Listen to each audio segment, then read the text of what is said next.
তো বুদ্ধ এই পিতা মাতাকে বিবিধভাবে ব্যাখ্যা করেছেন। তার মধ্যে প্রথমে বলছে, ব্রহ্মাতি মাতা পিতারও পূর্ব আচার্যতি উচ্চারে। ব্রহ্ম সদৃশ্য হচ্ছে আমাদের পিতা এবং মাতা। ব্রহ্মা কি? ব্রহ্মার 4টি গুণ আছে।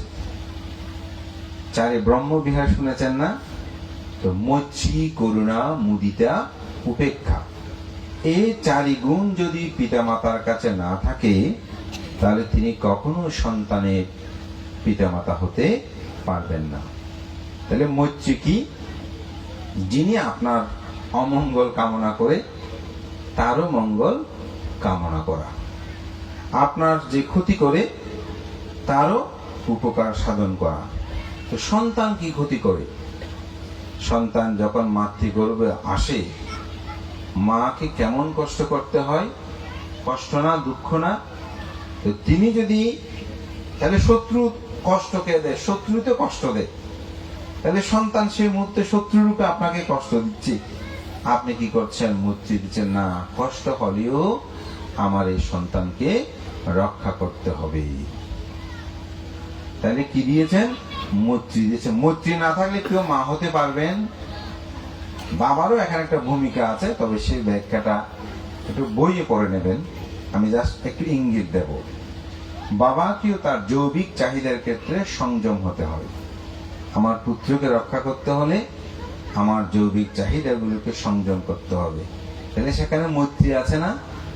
মৈত্রী আছে। পিতারও কিন্তু সেই ভূমিকা আছে। করুণা, করুণা মানে কি? দয়া। বুদ্ধকে এই জন্য মহাকারুণিক বলে। তো বুদ্ধের করুণাটা আরো বিশাল, যেটা আমি বোঝার জন্য এখানে বলছি দয়া। সন্তান যত ধরনের সে পায়খানা পেশাব যত কিছু করুক, আপনারা কি করেন? ফেলে দেন সন্তানকে? না। কি করেন? আপনারা দয়া করে, করুণা করে সেই সন্তানকে সুন্দর করে রেখে আরো পরিষ্কার পরিচ্ছন্ন করেন। মনে হচ্ছে যেগুলো যেন চন্দন কাষ্ঠের মতন সুগন্ধি দ্রব্য, পায়খানা পেশাব সেভাবে পরিষ্কার করছে না। আমি গতকালকে একজনকে বলছিলাম, বলে যে ভান্তে, ওনার মায়ের কথা বলতে গিয়ে বলতে, ভান্তে এরকম সেবা করতে করতে এরকম। তা আমি বললাম, আপনার মা আপনার জন্য করেছেন এরকম? কত বছর করেছি হিসাব করে দেখেন তো। বলছেন আমাদের তা ঠিক করছি, তবুও বলছি আপনাকে একটু। আসলে দেখেন, এই দয়া কার কাছে আছে?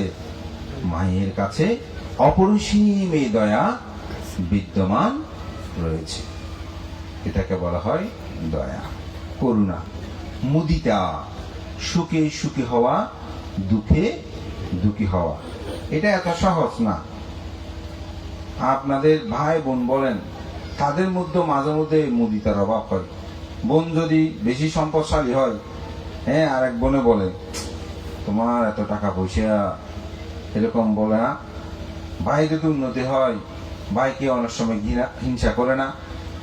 তো মুদিতা মানে কি? তার সুখে সুখী হওয়া, তার দুঃখে দুঃখী হওয়া। আমার বোন তো সে সম্পদশালীতে খুব ভালো হয়েছে, আমার শিষ্য সে উদ্যোগ দিতে খুব ভালো হয়েছে, সে আমার শিষ্য না হোক বিকুটা খুব ভালো, সে যে ভালো কাজ করছে, এটি তার সুখে সুখী হওয়া। সে যখন কষ্ট পায়, সে কেন যে কষ্ট পাচ্ছে, দুঃখে দুঃখী হওয়া। মা বাবার কাছে এটি অপরিসীম। ছেলে কান্না করতেছে, মাও কান্না করতেছে, ছেলে হাসতেছে, মাও হাসতেছে। সেদিন একটা কথা আছে না, মা যে বলে তুমি জিতলেই আমি জিতে যাই, ঠিক না? এইটাই হচ্ছে মুদিতা, অর্থাৎ অপরের সুখে সুখী হওয়া, অপরের দুঃখে দুঃখী হওয়া। এটি মায়ের কাছে সন্তানের প্রতি, পিতার কাছে সন্তানের প্রতি অপরিসীম। আপনার এখানে সব মাতৃজাতি পিতৃজাতি আছেন, যারা আছেন, বলেন তো আপনাদের সন্তানের যত সফলতা শুনেছেন, কোনোদিন একটু হিংসা উৎপন্ন হয়েছে? হয় নাই, হবে না। হলে তিনি মা বাবা না, হলে কিন্তু তিনি মা বাবা না। আমার ছেলে ভান্তে, আরো গর্ব, ভান্তে আমার ছেলে কিন্তু ক্লাস পেয়েছে। প্রথমে বলবো যে আমার ছেলে পড়ে না পড়ে না পড়ে না। তো এখন আমাদের ছেলে মেয়েগুলো বিরক্ত হয়ে যায়, বান্ধার সামনে গেলে শুধু পড়ে না পড়ে না বলে।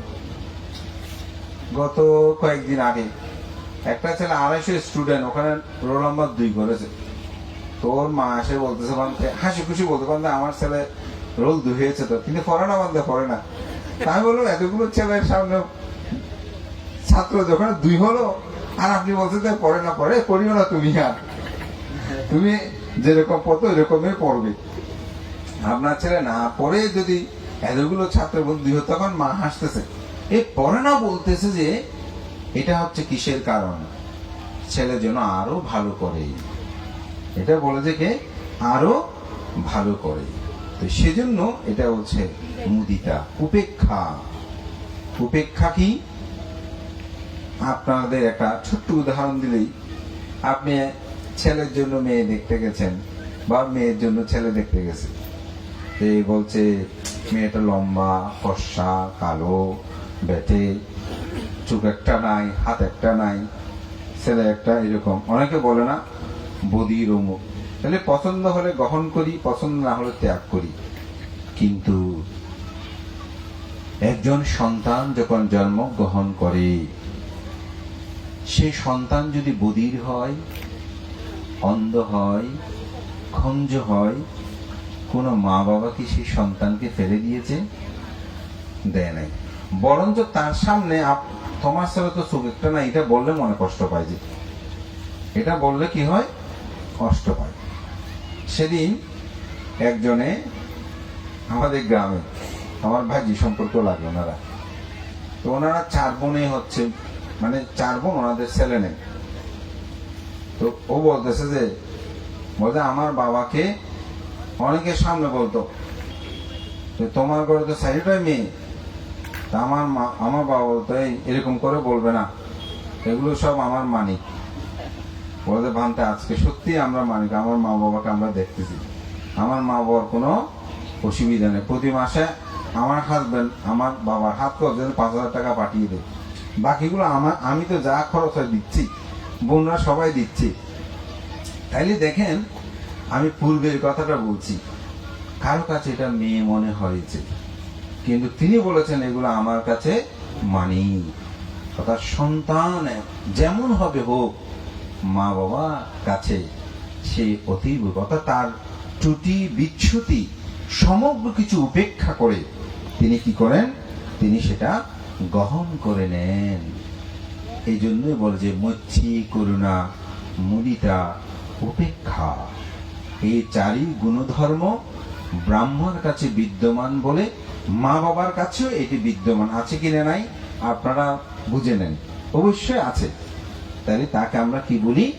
ব্রাহ্মা বলি। ব্রহ্ম হচ্ছে আমাদের পিতামাতার প্রথম গুণ। নতুন নতুন ভিডিও সবার আগে পেতে চ্যানেলটি সাবস্ক্রাইব করে বেল আইকনটি প্রেস করুন।